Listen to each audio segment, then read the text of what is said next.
प्यारे सत्संग जी, प्यार से कहिए सतगुरु सतनाम सत साहिब जी, सतगुरु सतनाम सत साहिब जी, सतगुरु सतनाम सत साहिब जी।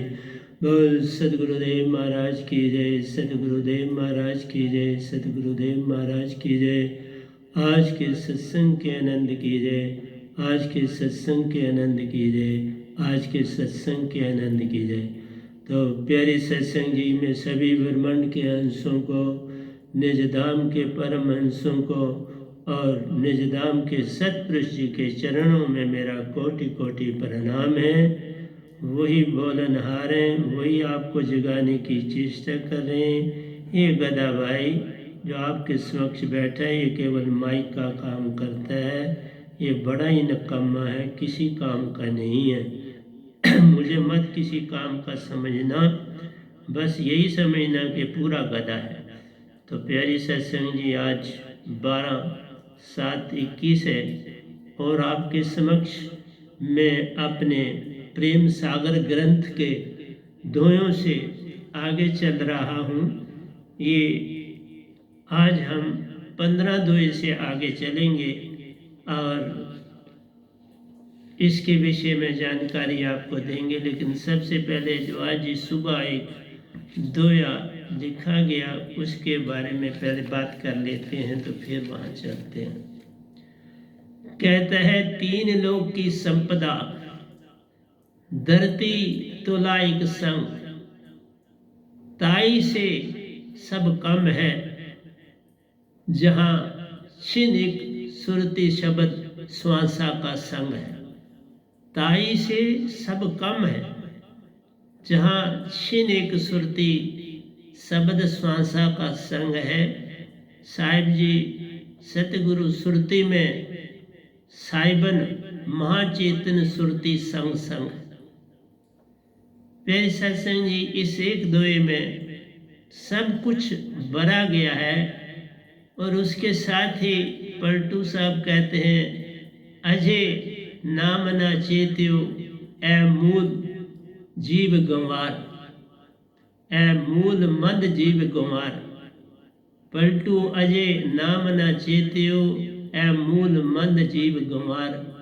तो इसमें मैंने मंद जीव ऐड कर दिया और बाकी उन्हीं का है, पर ये उन्हीं का दोहा। तो प्यारी सत्संग जी, अगर भक्ति को जानना है, भक्ति भक्ति सब जगत बखाना, भक्ति भेद कोई बिरला जाना। जो संसार की भक्ति है, निर्गुण भक्ति, सरगुण भक्ति, निर्गुण भक्ति और सहज भक्ति, 3 ही भक्तियां तो हैं। एक ने भटकाया तीर्थ मंदिर मस्जिद गुरुद्वारा, कर्म धर्म का जाल पसारा। कुछ दे कुछ कर भय से करना, जो भी काम है प्यारो, इससे कभी नहीं होता पार उतारा। तुम कर्म धर्म जितना करो, मंदिर जाओ, मस्जिद जाओ, गुरुद्वारे जाओ, तीर्थ जाओ, नहाओ, डुबकी लगाओ, इस तन को धो लो, अंदर तो मैल ही मैल है। अंदर की मैल को धो लो, तभी बनता सब काम। तो ये सारा संसार जो है भटका है। एक ना भूला दो ना भूले, भूला फिर कुल संसार। भक्ति भक्ति सब जगत बखाना, वेद भक्ति वेद कोई बिरला जाना। भक्ति वेद जानेगा वही जिसका सतगुरु पूर्ण हो। लेकिन बात फिर आ जाती है, सतगुरु कहाँ से लाओगे? इस संसार में जितने भी गुरुआ मिल रहे हैं, बस यही लग रहा है कि मालिक की खोज नहीं है, ये तो पद प्रतिष्ठा की खोज। हर एक इस दौड़ में है, मेरी संगत कितनी बड़ी है, कितने आश्रम है, कितनी पद प्रतिष्ठा है, कितने नेतागण मेरे पास आते हैं, कितनों से मेरा संपर्क। प्यारे सत्संग जी, जब आप लूट कुसूट करोगे तो फिर संग तो ढूंढना पड़ेगा ना उस लूट कुसूट से बचाने के लिए अपने आप। इसलिए भक्ति कहना, गुरु बन जाना, सतगुरु बन जाना बड़ा आसान है, पर उस कसौटी पर उतरना अति कठिन काम। मैं इसलिए आपके सामने बोल रहा हूं गदा भाई, 51 इयर्स और 6 मंथ्स गुरुओं का शिष्य रहा हूं बाबा। ऐसे नहीं जीवन काटा, पूरी श्रद्धा से संग रहा। कोई एक तत्व में भक्ति है करता, कोई दूसरे तत्व में जाता रहे, कोई तीसरे में, कोई चौथे में, कोई पांचवें में खो जाता रहे। मेरे को भी 5वें शब्द की दात मिली थी, सुन की। सुन में रहता निरंकार है, निरंकार की भक्ति से कोई न होता पार है। बस अच्छे कर्म हो जाएंगे, आप दौड़ धूप करी, सेवा करी, बस ये हो जाएगा। आपको कहीं पितरलोक मिल जाएगा, कहीं देवलोक मिल जाएगा, लेकिन भटकन तो नहीं न जाएगी। इसलिए लिखा, 3 लोक की संपदा, धरती तुला एक संग। एक तराजू में तीनों को डाल दो,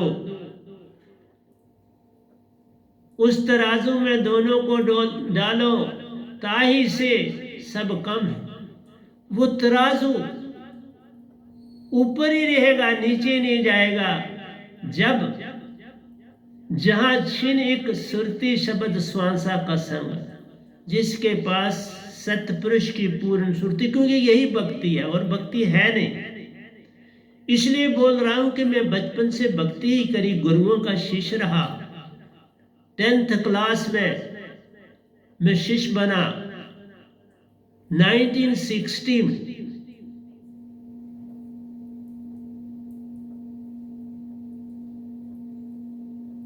'61 समझो लग गया था थोड़ा, 61 समझ लो थोड़ा, कोई मार्च का शायद महीना था। तो प्यारी सत्संग जी, आज तक भक्ति में रहा, क्योंकि गरीब गुरबा इंसान था जिसकी सीमा ही नहीं, और श्रद्धावान था। झूठ चोरी चुकारी आदि का पता नहीं था। लेकिन एक बात बताता हूं, चोरी का भी बताता हूं, मैं कोई चीज अपनी छुपाऊंगा नहीं, चोरी भी जरूर बताऊंगा। आज बताऊंगा, थोड़ी देर वेट कर। तो जिसके पास ये वैनाम शब्द की दात आ जाती है, जिसमें सतपुरुष का ही वास है, जिस तरफ ये डालोगे वो पलड़ा भारी हो जाए। इधर 3 लोक की संपदा डाल के, धरती तुला एक संग, एक पलड़ा बना लो, धरती भी उसमें डाल लो। धरती के गुण भी तुम्हारे पास आ जाए, 3 लोक की संपदा भी तुम्हारे पास आ जाए। एक तरफ डालो और दूसरी तरफ जो ये गदाबाई शब्द देता है उसको डालना, ये भारी रहे।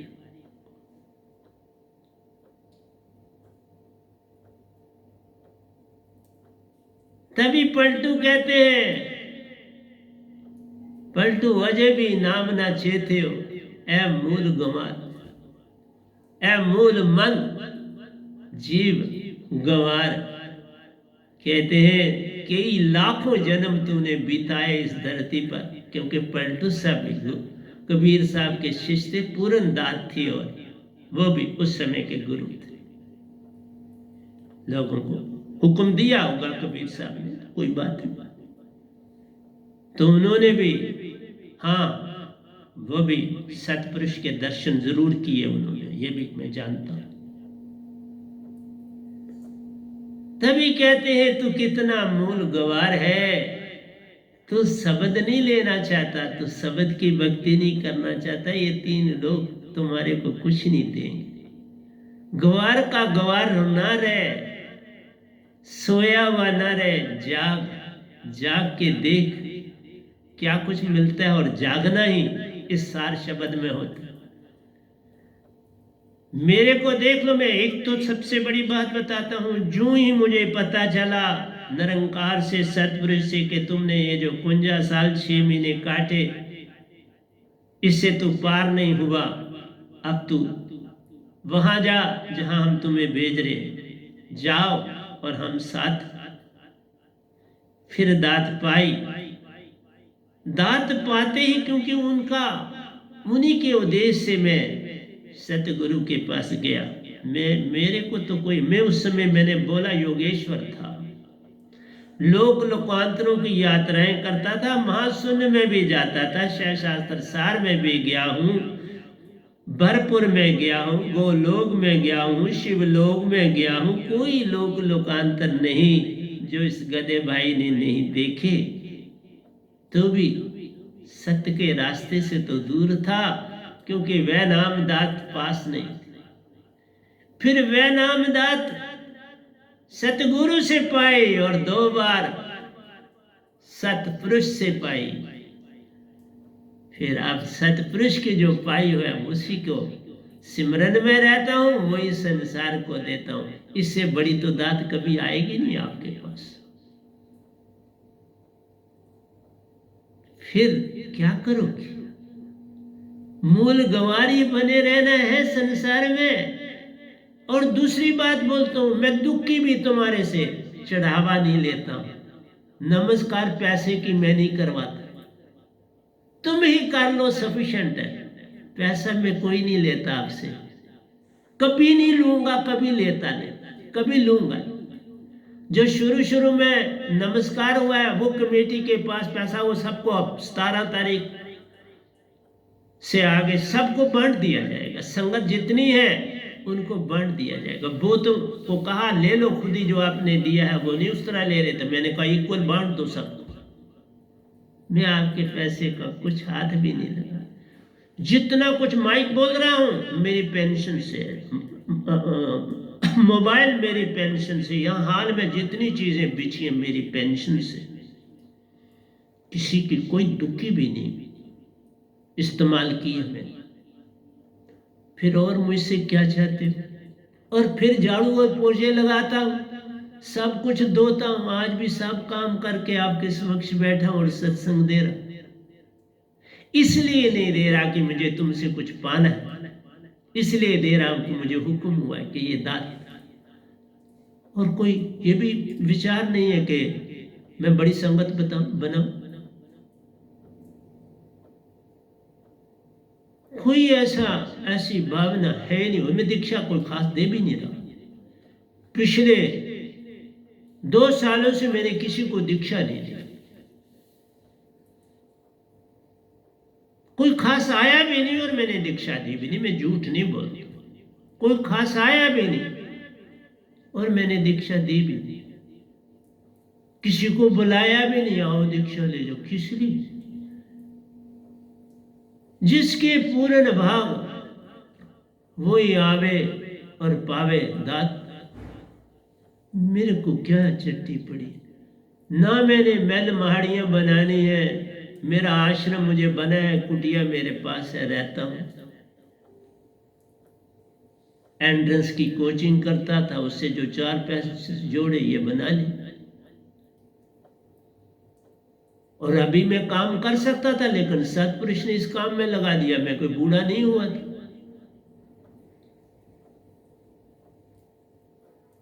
दो 2012 में मैंने एंट्रेंस का, 2011 तक का मैंने काम किया। दांत मिलने के बाद 2012 का बैच फिर मैंने नहीं रखा।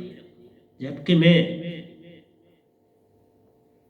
बड़ी खती थी मेरी, बड़ी प्रशंसा थी, बड़ा नाम था कि एंट्रेंस कोचिंग करने का काम करता था। डॉक्टर बनाता था संसार को, इंजीनियर और डॉक्टर सब छोड़ दिया। लेकिन काम करना नहीं छोड़ा। फिर फ्री पढ़ाना, जो भी मेरे पास समय होता था, जो संगत वगैरह के बच्चे थे उनको गाइड करता था। और पैसा नहीं किसी से लिया, बल्कि दिया। जो गरीब लोग थे उनकी मदद की, उन बच्चों से भी जो गरीब थे, फी नहीं दे सकते थे, उनकी भी मदद की। ये इसलिए नहीं कि मैं आपको बता रहा हूँ, मैं अभी आपको बताता हूँ। मेरे को जैसे बचपन से ही शायद लिखा था, फल का जो फ्रूट है ये मेरे जैसे अंग अंग में लिखा था कि तुम्हें मिलेगा। 47 हुआ तो ये कंपनी बाग, ये साथ ही ये गार्डन एवेन्यू के, अब जहाँ स्टेडियम बना है कंपनी बाग, यहाँ कैंप लगा, यहाँ कैंप में पहुंचे हम लोग। तो जहाँ कैंप लगाई वो गेट के साथ ही, तो गेट के साथ ही बहुत बड़ा अमरूदों का बाग था जो माली रहता था। मैं उस समय, प्यारी सत्संग जी, 5 साल का था। मैं सुबह उठने का आदी था, शायद माँ भी अभी नहीं उठी होती थी तो मैं उठ जाता था, उठ के थोड़ा सा चलता था। तो मेरे पास ही एक अमरूद का दरख्त था पास ही, तो उसमें देखे कि अमरूद गिरे हुए। मैंने वो अमरूद जो साफ साफ से वो इकट्ठे किए और टेंट में वो जेब बनी होती है उसमें डाल दिए। तो बाद में मैंने माँ को सुनाया कि ये गिरे थे तो मैंने यहाँ, तो फिर उन्होंने वहाँ झाड़ू शाड़ू लगाया, बाकी फेंक दिया। मेरा कहना है कि जहाँ भी मैंने कहा वहाँ, तो वहाँ फ्रूट मिला। फिर मैं उसके आगे बड़े दरख्त थे बड़े अमरूद के, फिर मैं सुबह वहाँ जाने लगा तो नीचे, क्योंकि मैं तो जो बस वही जो मेरी झोली में आ जाते थे, कमीज एक पहनी हुई होती थी, झोली में जो आ जाते थे वो लेके तो वो मैं टेंट के जेब में डाल देता था, और हम भाई बहन फिर दिन को उनको काट के आपस में खा लेते थे। तो इसके बाद मैं होम में चला गया, यतीम खाने में जो इसी गार्डन एवेन्यू में खुला था उसमें चला गया।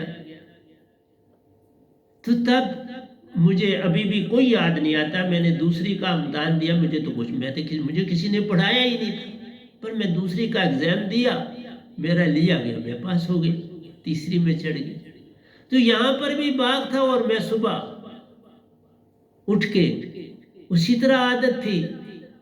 एक लक्ष्मीकांत होते थे, वो भी सुबह उठते थे, वो सुबह में, उनकी भी अब डेथ हो चुकी है, वो बड़ा अच्छा गाते थे। वो गाने के लिए इसी बाग में आ जाते थे, किसी दरख्त के टहने पर बैठ के तो गाते थे। मैंने कहा वाह कमाल है।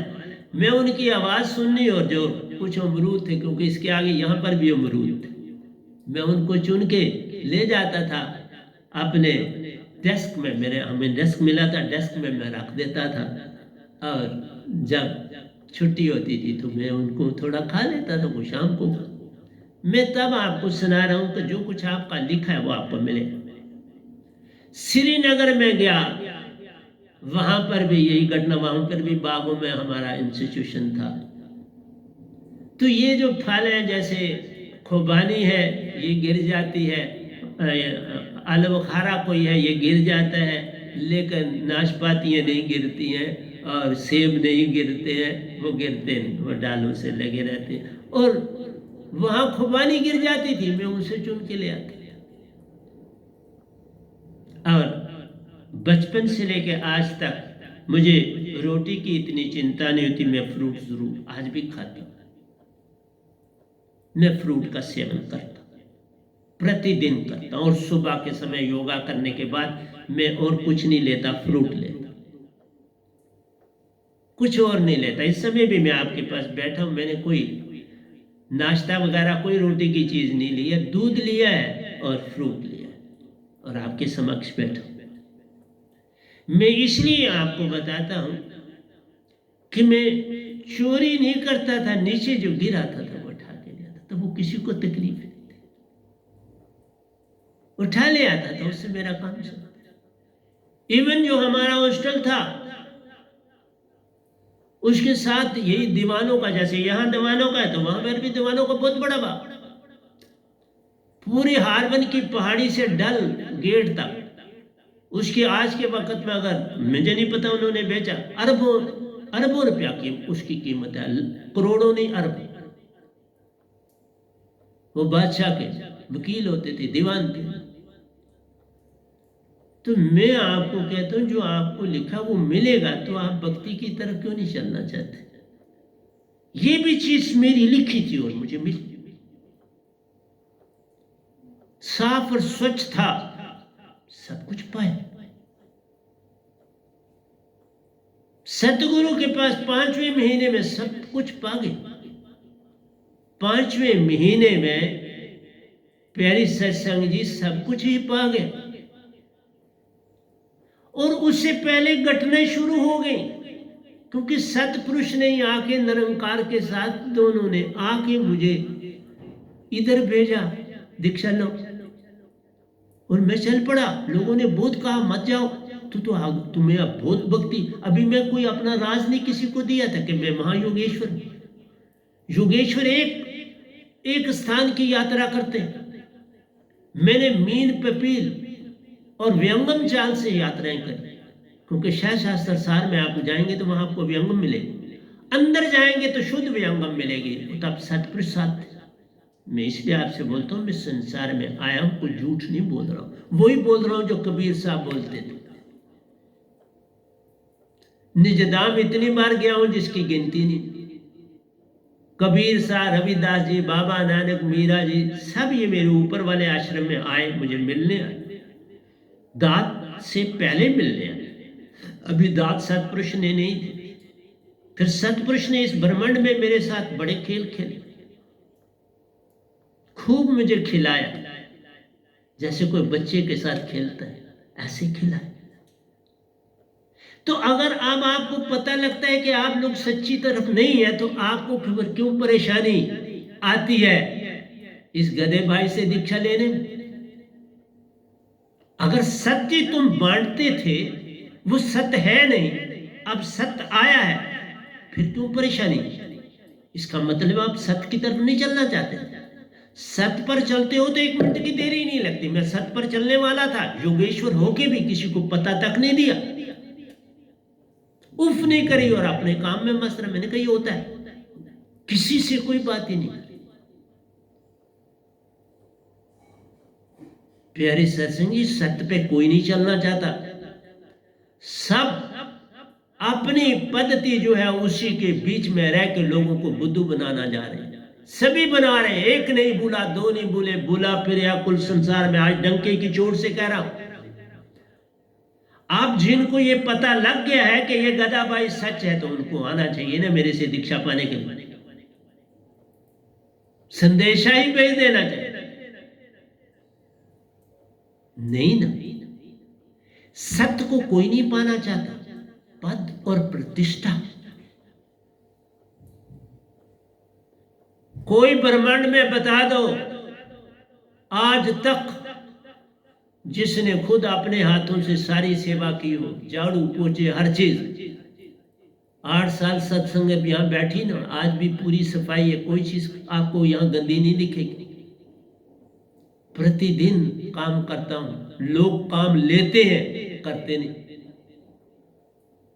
क्योंकि उनकी शान में फर्क होता है। मैं पोछे मारता हूं, झाड़ू मारता हूं, चदरें धोता हूं, हर चीज धोता हूं। बड़ी बड़ी चदरें हैं तो पांव से धोता रहा। इसलिए प्यारी सत्संगी, सत्य कोई नहीं चाहता। डंके की चोट से आज कह रहा हूं, सब बुद्धू बनाने में लगे। सत्य आया है, किसी ने चेष्टा की सत्य की तरफ चलने की? बल्कि जो कभी अपने मुझको थे उनमें जलसी आ गई कि ये क्या बन गया और हम इसी तरह रहे, 2 पैसे के। और बड़े ढंग ढूंढे मुझे नीचे करने के लिए। मैं नीचे ही हूं भाई, मुझे ढंग क्या ढूंढूं? मैं ये गाड़ियों वाला आप थोड़ी देर के लिए परमानेंट, ये गाड़ियां भी मैं लोगों की खुद साफ करता था, मैं साफ करता, प्रतिदिन करता था, मैंने उफ नहीं करी। लेकिन इन लोगों को बड़ी तकलीफ हुई मेरी। मुझे तो इनसे अपने आप को बचाने में बड़ा समय लगा। संसार की तो बातें छोड़, और ये सच लिखा है कि जो अपने ही होते हैं उनको बड़ी तकलीफ होती है जब कोई उन्नति कर जाता है। वो कहते हैं हमसे बड़ा, ये कैसे हो गया, ये क्यों हो गया, और वो हर ढंग ढूंढते हैं उसको नीचा करने का।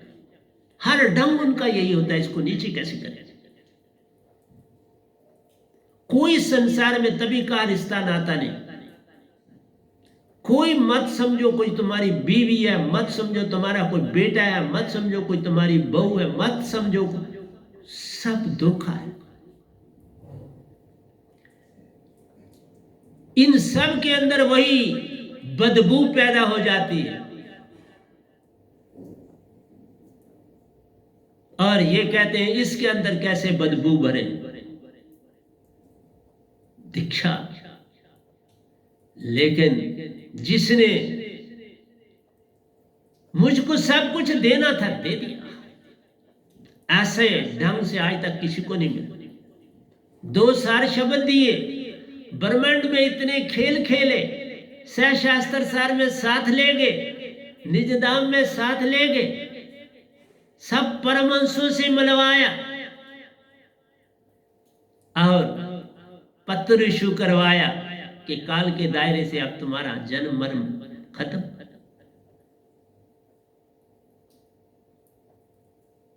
इसलिए प्यारी सत्संग जी, सत्य पाने के लिए कोई तैयार नहीं।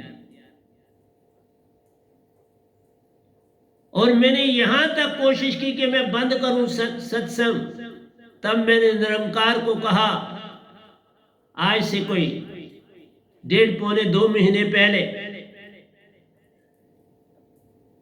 जो लास्ट मंथ गुजरा उससे भी पहले 21-22 तारीख को मैंने कहा था कोरोना को उठा लो, बच्चों में तीसरी लहर नहीं आनी चाहिए, ये डेल्टा नहीं आना चाहिए, अगर आएगा तो मैं सत्संग छोड़ दूं।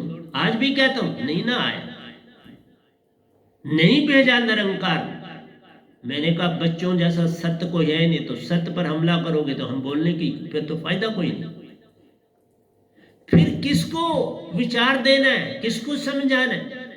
बच्चों ने अगर पहले कोई जन्म में करे तो भुगत लिया, ऐसी सजा नहीं दे सकते। इसलिए प्यारे सत्संग जी, मैंने कहा था, आज भी कहता हूं, अगर बच्चों को ये केवट की कोई चीज लाएगा तो मैं सत्संग फिर कभी नहीं करूंगा, छोड़ दो। मेरी आवाज सत्य है, आप सत्य हूं, सतगुरु सत्य है जो अंदर बैठे रहते हैं, और सतपुरुष सत्य है।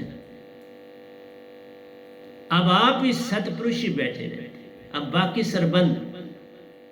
सरबंध नहीं रहे। रामानंद जी ने भी कबीर साहब से दीक्षा ली थी, लेकिन निजधाम नहीं पहुंचे, ये भी बोल देता हूं, क्योंकि मान नहीं गया। अगर होते तो मैं जरूर उनको देखता, वो वहां नहीं पहुंचे। और ये सच बता रहा हूं, अगर दीक्षा भी पानी होती है तो समर्पण चाहिए। बिना समर्पण की दीक्षा का कोई कीमत नहीं। और मैं तो जब आप कभी कोई प्रसाद लाता है तो उसको पढ़ लेता हूं कि इसमें क्या भावना है। मैं बंदा खड़ा हो तो पढ़ लेता हूं ये कितना मेरे विरोध में, लेकिन लोग समझ नहीं पाते कि वो कहता है ये क्या कहता है।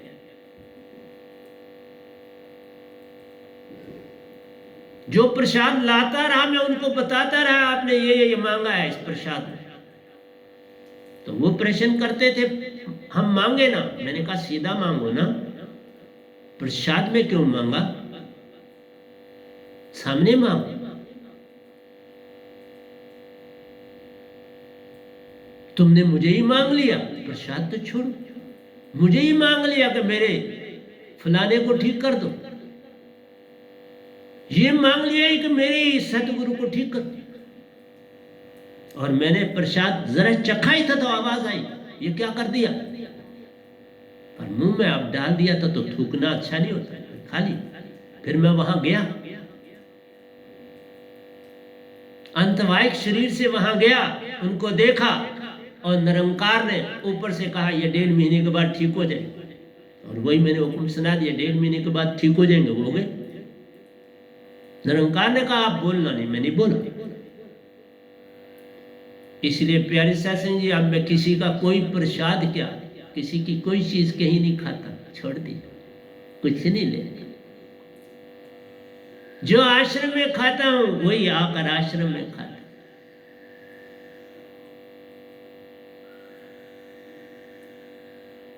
इसलिए आपसे कहता हूं, पलटू भी कहते हैं अभी भी नाम ना चेतियो ए मूल गवार। ये संसार गवार ही रहना चाहता है। 600 साल के बाद ये गधा भाई दांत लेके आया और आप लोगों को समझ नहीं आई। और आप, मैंने सीधा कहा है, 15 बन के आओगे दीक्षा पा जाओगे। वो भी मैं जिसको देखूं पहले उसको परखूंगा, फिर दीक्षा दूंगा। तुम मुझे परख चुके, मैंने 9 साल आपको परखने के लिए दे दिए। अब की बारी मेरी, परखूंगा दीक्षा दे दूंगा, नहीं तो नहीं देनी, क्योंकि मुझे क्या कुछ आपसे लेना, कुछ लेना। मेरे को आश्रम सतपुरुष ने पहले दिए, फिर दी मुझे दात, फिर सब कुछ दिया। गाना मुझे टिक्कियां बेचने में सिखा दिया।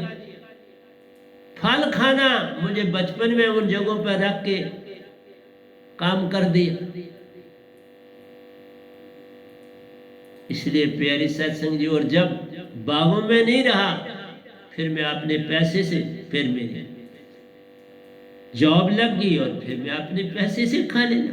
पर फ्रूट खाया, अब भी खाता हूं, आदत, और बॉडी उससे मेरी ठीक रहती। मैं रोटी बहुत कम खाता हूं। इसलिए एक चीज और बताऊं, नत ऐसे नहीं रखना। व्रत रखने का मतलब है कि तुम रोटी से कोई लगाव नहीं करते, बस इसलिए खाते हो कि जीवित रहो। इसलिए रोटी कभी पेट भर के मत खाओ।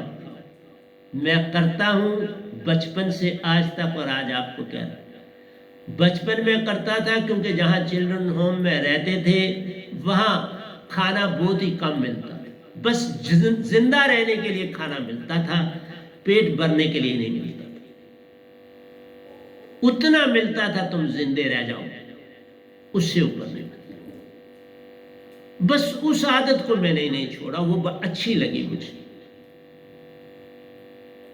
मैंने कभी खाने की प्लेट में जो किसी ने पहले डाला वो देख लिया, ये ठीक है, उसके बाद मैं कभी चीज दूसरी नहीं लेता, कोई भी कभी नहीं ली। जो थाली में पड़ गया बस वो थाली अपने कमरे में ले गया, खाना खा लिया। कभी मैंने अपनी थाली में किसी ये नहीं कहा ये फुल्का ले, नहीं साहब, जो पहले पड़ गया पड़ गया, फिर नहीं। इसलिए नत का मतलब होता है संयम। ये नत का मतलब नहीं कि दिखावा, आज मैंने व्रत रखा इसलिए मैं संडे, जैसे कोई पूर्णमासी को रखता है, कोई अमावस्या को रखता है, कोई फला। मैंने कहा संडे ठीक है, फर्स्ट क्लास, हर संडे, और बाकी दिन आधा खाना, 6 चपातियां छोटी छोटी सुबह से शाम तक खाता हूं बाबू। 2 नाश्ते में, 2 दिन के खाने में, 2 रात के खाने में 6 चपातियां लेता। और सुबह में काम करने के बाद दूध लेता, वो लेता, वो मेरी आदत है। और वहां इंस्टीट्यूशन में भी दूध मिलता था, ऐसा नहीं, दूध मिलता था वहां। 4 बजे शाम को दूध मिलता था। इसलिए प्यारी सत्संग जी, मेरा काम आपको समझाना है। चलो न चलो आपका काम है। इसलिए तुम्हें बोला जो तुम्हें मिलना वो मिलेगा, उसकी चेष्टा मत करो। तुम अंदर की तरफ चलना शुरू करो, भक्ति की तरफ चलना शुरू। ये बाहर की भक्ति चाहे निर्गुण की हो चाहे सरगुण की हो, काल की ही भक्ति, निरंकार भगवान की भक्ति है। यहां मोक्ष नहीं, यहां आपको पिकनिक स्पॉट मिलते हैं, वहां फल जो आप कर्म करते हो, जैसा कर्म करेगा बंदे वैसा ही फल पाएगा। वो कर्मों का खेल है। काल की दुनिया में कर्मों के मुताबिक तुम्हारी सीढ़ी लिख रही है, चित्त तुम्हारा लिख रहा है। इसलिए मैं बार बार आप कह रहे हूं कि जितने संसार के गुरुआ हुए बहोरे वो चित्त का ही सारा इस्तेमाल करते। चित्त बाबा सीढ़ी, चित्त का कोई और काम नहीं है। वो मन का अंग, मन बुद्धि चित्त और अहंकार, ये चार मन के अंग।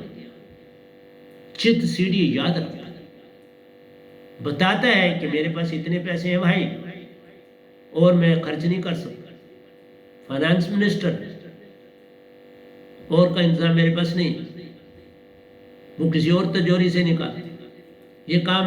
अगर उसको ये लगता है ये सारा ठीक है, फिर वो अहंकार को दे देता है, कार्य कर, वो कार्य करता है। इसलिए मन बुद्धि विचार करती, मन भाव देता है, बुद्धि विचार करती है, हाँ ये काम होना चाहिए। बुद्धि चित्त को देती, चित्त संभालता है उस एप्लीकेशन, उसको गौर से देखता है कि ये चीजें मैंने कैसे अरेंज करनी, फिर वो मन के द्वारा अहंकार के द्वारा उनका अरेंजमेंट करवाता है, आर्डर देता है। इसलिए प्यारी सत्संग जी, मैं आपको हर एक चीज, मैंने कल के प्रवचन में कहा था कि भक्ति में संपूर्ण जो चीज हो सकती है वो फीमेल, और फीमेल जब गर्भ धारण करती है उसमें बड़ी सहनशीलता आ जाती है, उसमें एक प्यार की तरंग जग जाती है। और अब आपको पता है कि इवन घर के खर्चे के लिए वो सर्विस भी करती है। ऑलमोस्ट हर लेडी इस समय सर्विस करती है, वन वे और द अदर काम करती है। सर्विस नहीं करती तो काम करती है, जिससे इनकम सप्लीमेंट हो वो करती है, और घर का भी काम करती है। पुरुष लोग बाहर का काम करते हैं, बाकी गपशप मारते हैं, और लेडीज सर्विस भी करती हैं और घर आके फिर काम करती हैं। तो इससे ही देख लो वो ज्यादा शक्तिशाली, औरत मनुष्य से ज्यादा शक्तिशाली, लेकिन मनुष्य सिर्फ उनको दबाता है, इसलिए उनकी शक्ति आपको कम दिखती है। आप देख लें, औरत बड़ी कम बीमार होती है, पुरुष बहुत ज्यादा बीमार होता है। क्यों? कि वो किसी चीज को ज्यादा अपने ऊपर लेती नहीं, वो प्रेम की जो है वो भूखी, उसको प्रेम चाहिए। प्रेम उसे हर तरफ से जब बरसे तो फिर उसके अंदर से आपको क्या मिलेगा आप सोच भी नहीं सकते। वो कहती है थोड़ा आदर दो, थोड़ा मान दो और मैं तुम्हें बेशुमार दूंगी। और दूसरी, हर औरत सदा, मैक्सिमम मैं कह रहा हूं 90% उनके हस्बैंडों की डेथ हो चुकी होती है और वो परिवार में जीवित होती। क्यों? वो ज्यादा बड़ा डीप विचारधारा नहीं रखती, आई तो फेंकी और काम में व्यस्त हो। काम में व्यस्त ही उसका जीवन होता है, थक हार के सोती है, फिर सुबह उसे उठना। ऐसा काम पुरुष नहीं करते, वो मर्जी से उठते हैं और फिर फटाफट चाय मांगते, चाय दे दो। हुक्म करना काम है उनका, मेल तो हुक्म ही करते जाते हैं। स्त्री को हुक्म है मानना उसका, बस यही वो करती जाती है। कपड़े उसको धोने, हर चीज करनी है, मशीन में डाला है तो मशीन का दौर। हमारे वक्तों में ऐसा नहीं, दरियाओं में जाना पड़ता, वहां धोने पड़ते थे, वापस लाना पड़ता, सुखा के वहां बड़े बड़े पत्थरों पर डालने पड़ते। प्यारी सत्संग जी,